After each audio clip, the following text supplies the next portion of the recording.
I was 53 years old, lying in a hospital bed with a drainage tube coming out of my side, when my son-in-law dropped a thick envelope onto my stomach and said, "Sign these, Nora. You've served your purpose." Behind him, his mother Phyllis stood in the doorway wearing her pearl earrings and a silk blouse, and she was smiling. Not the polite, uncomfortable smile of someone witnessing something difficult. A full, satisfied smile, like a woman who had just watched her favorite team win the championship. And next to her, holding a bouquet of white lilies that she'd clearly brought for herself, was the woman my son-in-law had apparently been seeing for the better part of 2 years. I want to be clear about something before I tell you the rest of this. I am not a naive woman. I have lived through the death of my first husband, raised my daughter Callie on my own through her teenage years, built a small catering business from scratch in Raleigh, and survived a breast cancer scare at 48 that turned out to be a benign cyst, but aged me about a decade in the 3 weeks it took to get results. I am not easily broken, but lying there with a 6-inch incision in my abdomen, with the remnants of anesthesia still fogging the edges of my vision, I genuinely did not understand what I was looking at. The envelope had landed on the spot where surgical dressing sub-SS. I could feel the weight of it against the bandage. "What is this?" I said. My voice came out thinner than I expected. "Callie's signing today," he said. "We just need you to release your financial interest in the house." Let me back up 2 years. My daughter Callie met Nathan Whitmore at a fundraising gala for the Children's Hospital in Charlotte. She was 31, newly promoted to senior account manager at her firm, and glowing in the way that women glow when they feel like their life is finally clicking into place. Nathan was 40, recently divorced, and the kind of man who fills a room with the sheer volume of his own confidence. Broad shoulders, easy laugh, worked in commercial real estate. His mother, Phyllis Whitmore, had a house in Pinehurst and opinions about everything. I liked him at first. That's the part that still stings a little. I genuinely liked him. He remembered how I took my coffee. He asked questions about my catering business and actually listened to the answers. And on the night he proposed to Callie in our backyard. In December, he got down on one knee in the cold and cried a little, and I stood on the back porch and cried too. The wedding was the following September. Small, elegant, held at a vineyard outside Hillsborough. Callie wore her grandmother's pearl drop earrings and looked like something out of a painting. I danced with her during a song her father used to play in the kitchen when she was little, and I thought, okay, this is okay. She's going to be okay. Then, about 8 months into the marriage, Phyllis was diagnosed with end-stage kidney disease. I remember the night Callie called to tell me. She was upset, of course. She'd grown close to Phyllis by then, or at least she thought she had. She was already talking about what they could do, what the doctors had said, whether dialysis would be enough long-term. I told her to slow down and take a breath and that we'd figure it out together. What I didn't expect was the phone call I got from Nathan 3 weeks later. He called me directly, not Callie. I was in the middle of prepping for a rehearsal dinner, elbow deep in a marinade, and I almost didn't pick up. But I did. "Nora," he said, and his voice had that careful, measured tone men use when they've rehearsed what they're about to say. "I need to ask you something, and I want you to know I wouldn't ask if there were any other option." He wanted me to get tested, to see if I was a compatible donor for Phyllis.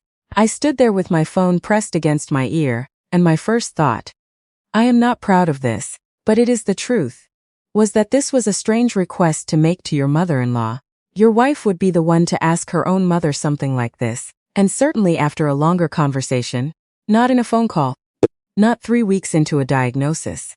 But Nathan explained it, and the explanation made a certain amount of sense at the time. Callie had already been tested and was not a match. Nathan himself had a congenital issue with one of his own kidneys that made donation impossible. His brother lived overseas and had health complications of his own. The transplant team had told them that family-adjacent donors were worth considering. And since I was young enough, healthy enough, and was the closest thing to extended family they had in the area, he was asking. "I know it's a lot," he said. "I know I have no right to ask. But she's my mother, Nora. She's the only parent I have left. I want to tell you I asked more questions. I want to tell you I took a week to think it over. The truth is I said I would get tested. I said it the same day, on that same phone call, Because I have spent 53 years being the kind of woman who says yes when someone she loves is in trouble. Because Callie loved Nathan. And Nathan loved his mother. And that chain of love felt like enough.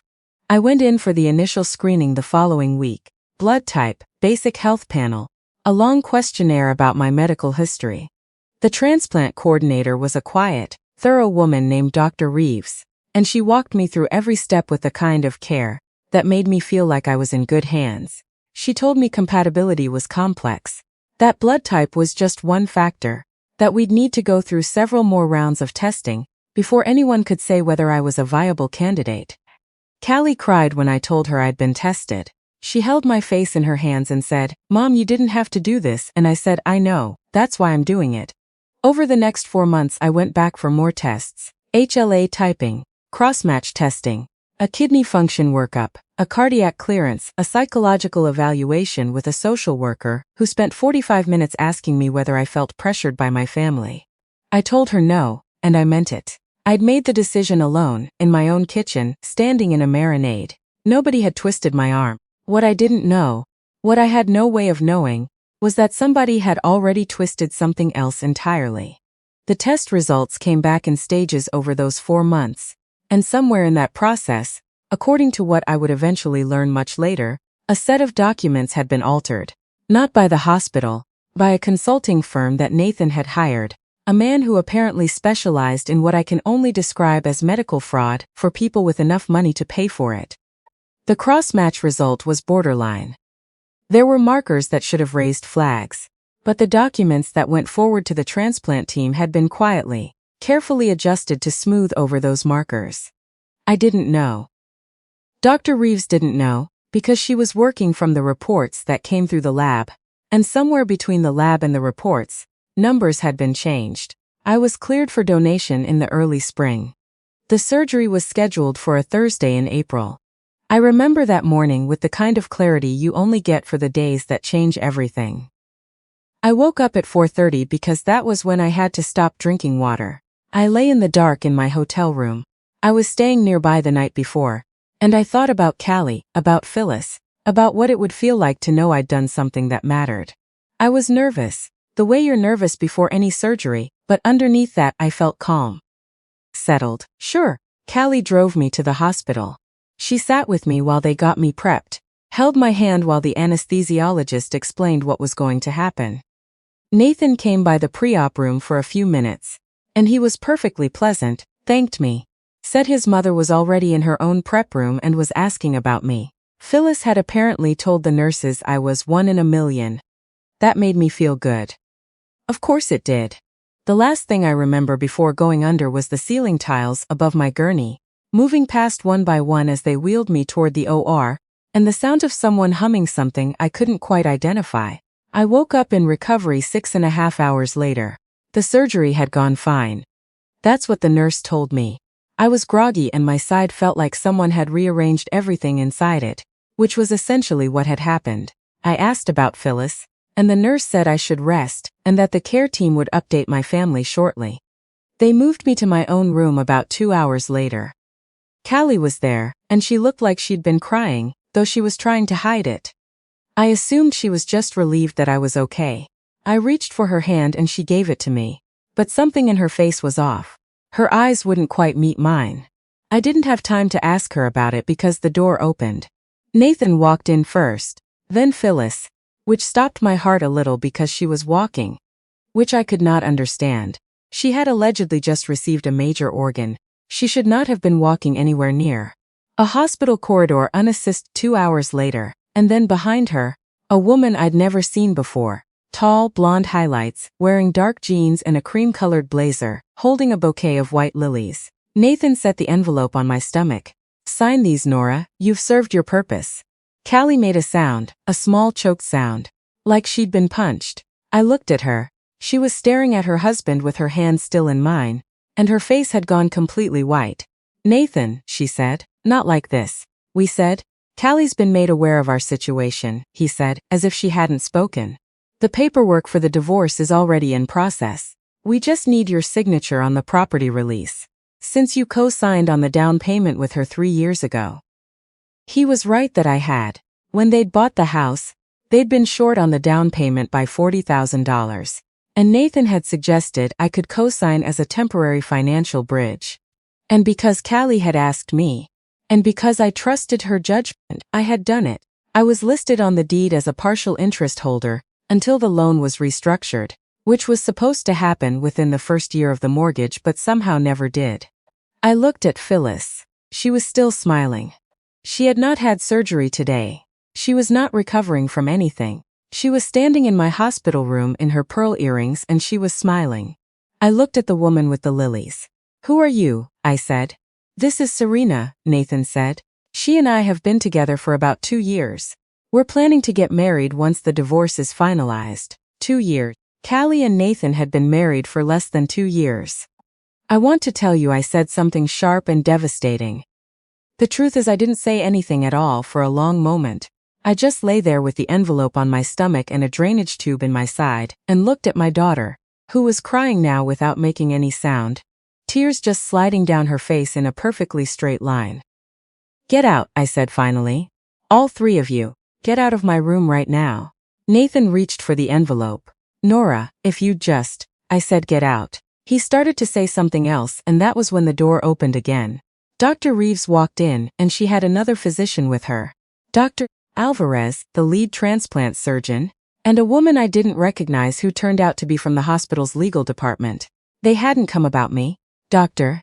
Alvarez looked at Nathan first, then at Phyllis, and his expression was the particular kind of controlled and serious that physicians use when they are dealing with something they have never dealt with before. "Mr. Whitmore," he said, "I need to speak with you and your mother immediately. There are significant concerns with today's procedure that we need to address. I'm also going to need to ask everyone who is not a patient or immediate medical staff to step into the hallway." Nathan's face changed. Something moved across it. A flicker of something. Not guilt exactly, more like a calculation being disrupted. "What kind of concerns?" he said. Dr. Alvarez glanced at me briefly, with an expression I couldn't fully read at the time, and then he said, "The cross-match performed prior to surgery flagged a critical incompatibility during the final preoperative verification. We've been in contact with the laboratory and with our ethics board since 7 o'clock this morning." Phyllis's smile disappeared. "Our standard protocol includes a final serological screen immediately before the procedure. That screen revealed markers inconsistent with the pre-surgical compatibility reports we had on file. The discrepancy was significant enough that the transplant team made the decision to pause." "Pause," Nathan repeated. "The transplant did not take place as scheduled. Mrs. Whitmore did not receive the donated organ today." The room was very quiet. I looked at Phyllis. The color had drained from her face, and her hand had come up to the doorframe, and she was gripping it in a way that suggested her legs were not entirely steady, and "Then where?" Zayn started. "The kidney," Dr. Alvarez said, "was made available to the next compatible recipient on the National Transplant Waiting List in accordance with UNOS protocols. That recipient was a 26-year-old woman in serious condition who had been waiting for 14 months. She is currently in surgery and her prognosis is excellent." I heard Callie exhale beside me. Long and slow and shaking, like she'd been holding her breath for months. Dr. Alvarez continued, and his voice was still measured and clinical, but underneath it there was something else. A restrained, deliberate quality. "What I can also tell you is that the discrepancies in the pre-surgical documentation are currently under investigation by this hospital's ethics board, in conjunction with the North Carolina Medical Board. We have reason to believe the original crossmatch results were altered prior to submission to the transplant team. The FBI's healthcare fraud unit has been notified." Nathan did not move. "Mr. Whitmore," the woman from the legal department said, "we're going to need you and your mother to come with us." I watched Nathan look at Phyllis.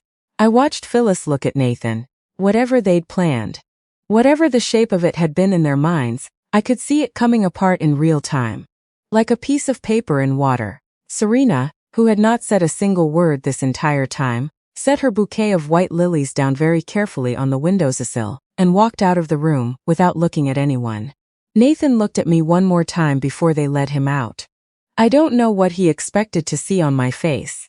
I didn't give him anything. After they left, it was just Callie and me. She was still standing by my bed, and she was still crying. And she looked the way she used to look when she was about 12 years old. And something had gone terribly wrong at school, and she didn't know how to start explaining it. Like she was ashamed of something that wasn't her fault but felt like it was. "Mom," she said. "Mom, I didn't know about the documents. I swear to you I didn't know about any of that. I only found out about Serena 2 weeks ago, and Nathan told me he was going to ask you to sign the property release, and I told him I wouldn't let him. I told him we'd figure it out differently, but then this morning he said, 'Callie,' I said." She stopped. "Come sit down," I said. She sat on the edge of the bed, carefully, the way you sit next to someone who is hurt. She took my hand again and held it with both of hers, and I could feel her shaking a little. "Did you know about any of the testing?" I asked. The documents, the match, any of it?" "Nope," she said. "I knew they hired someone to consult on the case. Nathan said he was a patient advocate, someone who helped coordinate with the hospital. I didn't know what that meant. I didn't know they were." She stopped.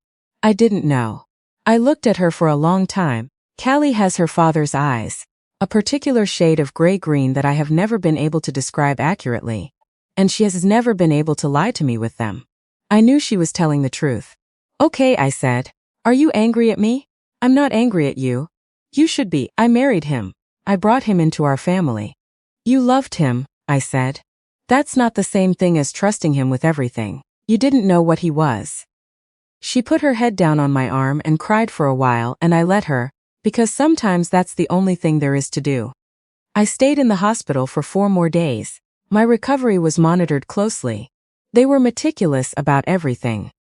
Partly because they were already dealing with the investigation, and partly because Dr. Reeves was the kind of physician who would have been meticulous regardless. The incision was clean. My remaining kidney function was excellent. Physically I was going to be fine. The legal process, I will not pretend, was simple or quick. It was not. Nathan's attorney argued several positions in the early months. And Phyllis's attorney argued several more. And there were depositions and documentation requests, periods, where I could not get a clear answer from anyone about when anything was going to be resolved. My own attorney, a woman named Patricia Ochoa out of Durham, who I would recommend to anyone facing anything similar, told me from the beginning that these cases were slow and that I needed to decide what outcome I actually wanted before I got too deep into the weeds. What I wanted, I told her, was 3 things. I wanted the property release revoked, which we were eventually able to accomplish through a combination of the original mortgage documentation and the evidence that the divorce had been planned prior to the donation, which established intent to defraud. I wanted the fraudulent manipulation of my medical records to result in actual consequences for the people responsible, and I wanted my daughter to be treated fairly in the divorce proceedings, which were occurring simultaneously. All 3 of those things happened. Not quickly, not cleanly, but they happened. The consulting firm Nathan had hired was a 2-man operation that had done this kind of thing. Medical document manipulation for wealthy clients. On at least 4 previous occasions in 2 different states. The principal of that firm pleaded guilty to federal healthcare fraud charges and was sentenced to 6 years. Nathan himself was charged with conspiracy to commit fraud and, after a period of what I can only describe as aggressive negotiation, on the part of his very expensive attorney, accepted a plea agreement that included substantial fines, probation, and a permanent prohibition from participating in any fiduciary or healthcare-adjacent role.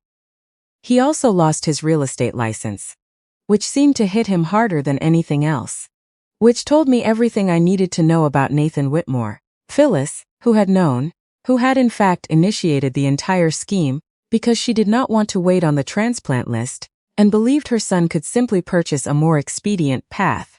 Phyllis was separately charged with conspiracy and fraud. She was 71, and her attorney made much of her age and her ongoing health issues. She did not go to prison. She did receive a substantial fine and a criminal conviction that I understand complicated her life in various ways. I will not pretend to feel sorry about. The civil case against the hospital was settled before it went to trial. The hospital's liability was genuinely complex. The fraud had been perpetrated against them as much as against me. But the settlement acknowledged that gaps in their verification protocols had enabled the harm. and the compensation reflected that. I am not going to tell you the amount because it's not really the point, and also because my attorney advised me that discretion was in my interest. But it was not a small number. The house sold 8 months after the divorce was finalized. Callie didn't want it, which made sense. She moved into a small apartment in Raleigh, not far from my place, and we had dinner together most Sundays through that first year. In the way that people do when they are rebuilding something carefully and don't want to rush it. The 26-year-old woman who received my kidney. I don't know her name and she doesn't know mine. That's how the system works with living donations that become redirected. There are privacy protocols, and I am not sure I would want it any other way. But I know she fit through surgery. Dr. Reeves told me that much in the careful, limited way that she was able to. I know she was doing well at her 1-month follow-up. I know she had been waiting 14 months and that she was young and that she has, presumably, a long life ahead of her. I think about her sometimes, not in a dramatic way, just occasionally, in the quiet parts of the day. Early morning, when I'm having my first cup of coffee in my kitchen and the light is coming in at that particular low angle it gets in October. I'll just think, somewhere, she's having a morning too. Somewhere she's waking up and making coffee, or maybe she's not a coffee person. Maybe she's a tea person. I don't know anything about her. But she's waking up. That matters to me. More than the settlement. More than convictions. More than watching Nathan's face in that hospital room when Dr. Alvarez told him the transplant hadn't happened. Those things gave me justice. But the girl with my kidney gives me something harder to name. Something that feels less like justice and more like purpose. Or maybe peace. Callie started therapy about 6 months after the divorce.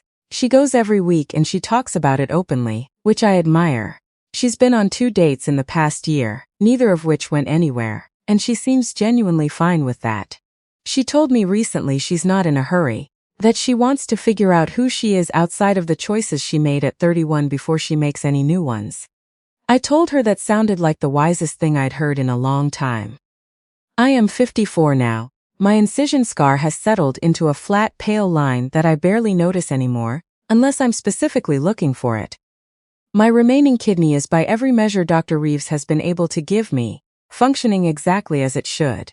I have 1 kidney, and a catering business, and a daughter who comes for dinner on Sundays. And I have the knowledge that somewhere in this country a 26-year-old woman is living a life she might not have had. Phyllis's pearl earrings and her silk blouse and her satisfied smile will follow me for the rest of mine. Not as a wound exactly, more as a reminder of something I already knew but needed to see confirmed, that some people genuinely believe the world is arranged for their convenience, and that sometimes, not always, but sometimes, they are wrong. They were wrong about me.